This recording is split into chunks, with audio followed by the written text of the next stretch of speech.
రంగారెడ్డి జిల్లాలోని జన్వాడలో ఉన్న చర్చిపై దాడి కేసులో పోలీసులు 21 మందిని అరెస్ట్ చేశారు. జన్వాడలో రోడ్ వైడింగ్ చేయాలని ఒక వర్గం పట్టుబడింది.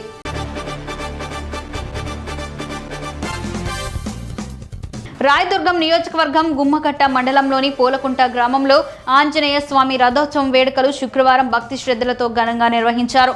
మాజీ ఏపీఐఏసీ చైర్మన్ వైసీపీ రాయదుర్గం నియోజకవర్గం సమన్వయకర్త మెట్టు గోవిందరెడ్డి ముఖ్య అతిథిగా పాల్గొని రథోత్సవాన్ని లాగి మొక్కులు తీర్చుకున్నారు.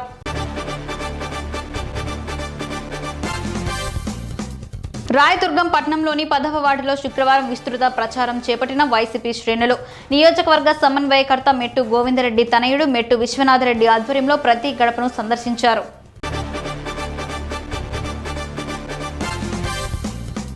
హిందూపూర్ రూరల్ మండలం కోటిపి వద్ద ఇండస్ట్రియల్ ఏరియాకి ఆనుకుని ఉన్న భూముల్లో అక్రమ మట్టి దందాను సిపిఐ నాయకులు గురువారం అడ్డుకున్నారు.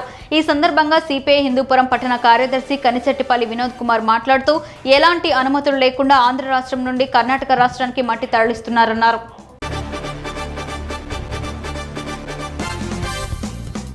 సంగారెడ్డి జిల్లా జహీరాబాద్ పార్లమెంట్ ఎన్నికలకు కాంగ్రెస్ పార్టీ అభ్యర్థిగా సురేష్ షెట్కర్ పేరు ఖరారైనట్లు గురువారం జరాసంగం మండల పార్టీ అధ్యక్షుడు హనుమంతరావు అన్నారు.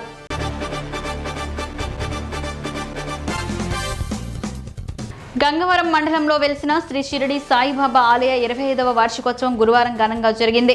ఈ సందర్భంగా నిర్వహించిన పల్లకి సేవలో చిత్తూరు ఎంపీ రెట్టప్ప, పలమనేరు ఎమ్మెల్యే వెంకటగౌడ్ పాల్గొన్నారు. ఆలయంలో సాయిబాబా విగ్రహానికి ప్రత్యేక పూజలు నిర్వహించారు. పల్లకి సేవలో పాల్గొని రథాన్ని లాగారు.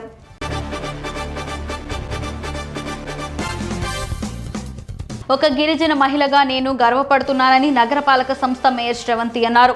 గురువారం రాత్రి ఇందుకూరుపేటలో జరిగిన బహిరంగ సభ కార్యక్రమంలో ఆమె పాల్గొన్నారు.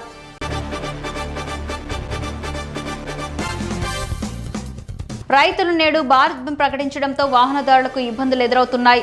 జహీపూర్ సరిహద్దుల్లో బంద్ ఎఫెక్ట్తో వాహనాలు భారీ సంఖ్యలో నిలిచిపోయాయి. దీంతో భారీగా ట్రాఫిక్ జామ్ అయింది. ప్రస్తుతం ఆ వీడియో సోషల్ మీడియాలో వైరల్ అవుతోంది.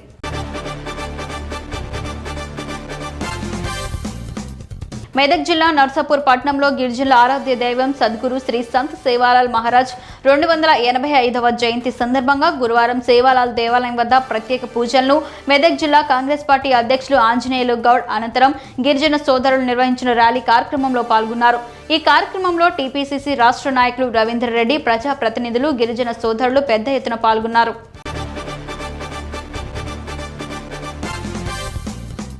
నిర్మల్ జిల్లా బైంసీ వ్యవసాయ మార్కెట్లో పత్తి కొనుగోలు సజావుగా సాగుతున్నాయి. క్వింటాల పత్తికి ప్రైవేట్ ధర 6,900 రూపాయలు, సిపిఐ ధర 6,920 రూపాయలు పలికినట్లు వ్యవసాయ మార్కెట్ అధికారులు తెలిపారు. గురువారం ధరతో పోలిస్తే పత్తి ధరల్లో ఎలాంటి మార్పులు లేవని అధికారులు వెల్లడించారు.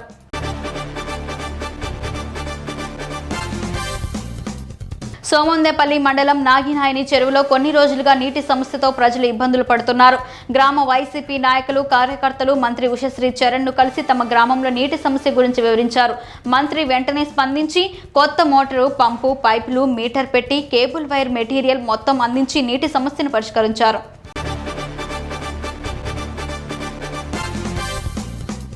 చిత్తూరు జిల్లా ప్రజలకు చిత్తూరు ఎంపీ ఎవరనేది నిన్ననే తెలిసిందని పలమనేరు టీడీపీ నేతలు పేర్కొన్నారు. పెద్ద పంజాని మండలం బట్టందొట్టిలో ఎంపీ రెడ్డప్పకు అక్రమ సంబంధం ఉందని మాకు తెలిసింది.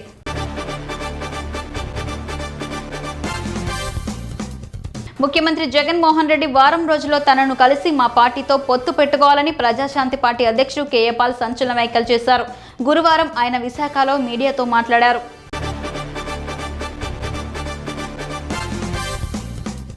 జుక్కల్ సెగ్మెంట్ నిజాం సాగర్ మండల కేంద్రంలోని కస్తూర్బా గాంధీ బాలికల విద్యాలయంలో గురువారం గిరిజనుల బాలికల బంజారుల ఆరాధ్య దైవం సంత్ శ్రీ సేవాలాల్ మహారాజ్ 285వ జయంతి సందర్భంగా సేవాలాల్ మహారాజ్ చిత్రపటం పెట్టి పూజలు నిర్వహించారు.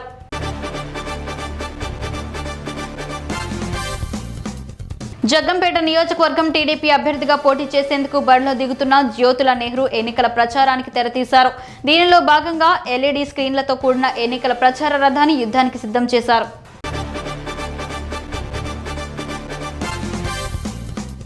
బొండపల్లి మండలంలోని దేవుపల్లి గ్రామంలో స్వయంభుగా వెలిసిన రాజరాజేశ్వరి దేవి ఆలయంలో శుక్రవారం రథ సప్తమి పర్వదినాన్ని పురస్కరించుకుని రాజరాజేశ్వరి దేవి అమ్మవారి తొలి అరుణ కిరణాలను తాకాయి. ఈ సందర్భంగా ఆలయ అర్చకులు దూసి శ్రీధర్ శర్మ అమ్మవారికి ప్రత్యేక పూజలు జరిపారు.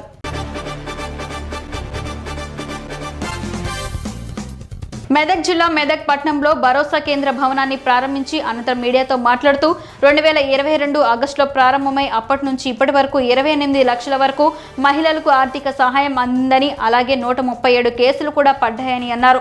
ఇక మీదట ఇక్కడికి వచ్చే మహిళలకు పూర్తి స్థాయిలో అన్ని సౌకర్యాలు ఉంటాయి, ప్రతిదానికి కౌన్సిలింగ్ ఇవ్వడానికి ఉంటారన్నారు.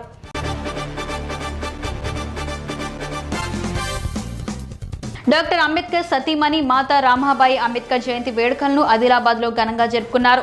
కేఆర్కే కాలనీలో గురువారం ఏర్పాటు చేసిన కార్యక్రమానికి మాతా రామాబాయి అంబేద్కర్ మహిళా మండలి జిల్లా అధ్యక్షురాలు శోభా తుల్జాపూర్ ముఖ్య అతిథిగా హాజరయ్యారు.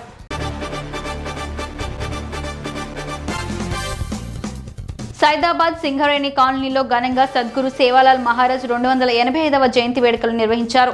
ఈ కార్యక్రమంలో సైదాబాద్ సిఐ రాఘవేంద్ర, ఎస్ఐ మోజీరామ్ నాయక్ పాల్గొని ప్రత్యేక పూజలు నిర్వహించారు.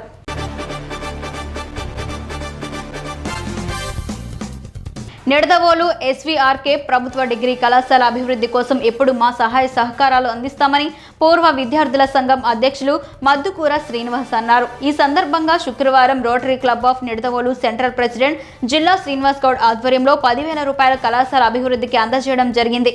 ఈ కార్యక్రమంలో రోటరీ సభ్యులు పాల్గొన్నారు.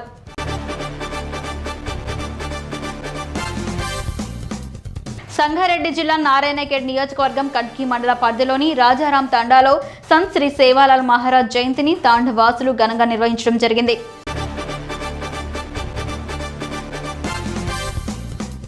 కుబీర్ మండల ప్రజా పరిషత్ కార్యక్రమంలో శనివారం ఉదయం 11 గంటలకు ఎంపీపీ తూము లక్ష్మీబాయి అధ్యక్షతన సర్వసభ్య సమావేశం నిర్వహించుకున్నట్లు ఎంపీడీఓ లింబాద్రి తెలిపారు.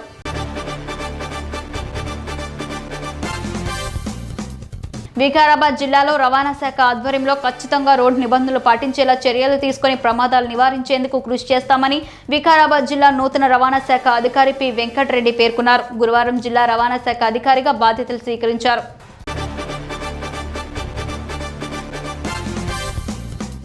బీజేపీ ప్రభుత్వం మోడీ పాలనలో కార్పొరేట్ సంస్థల లాభాలు గరిష్ట స్థాయికి చేరాయని, రైతులు, కార్మికులు, వ్యవసాయ కూలీలు, పేద ప్రజలపై పన్నుల భారం మోపారని సిఐటియు జిల్లా అధ్యక్షులు పుట్ట ఆంజనేయులు మండిపడ్డారు.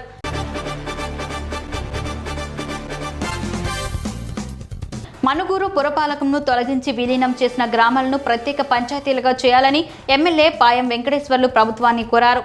శాసనసభలో గురువారం జరిగిన సమావేశంలో ఎమ్మెల్యే మాట్లాడారు.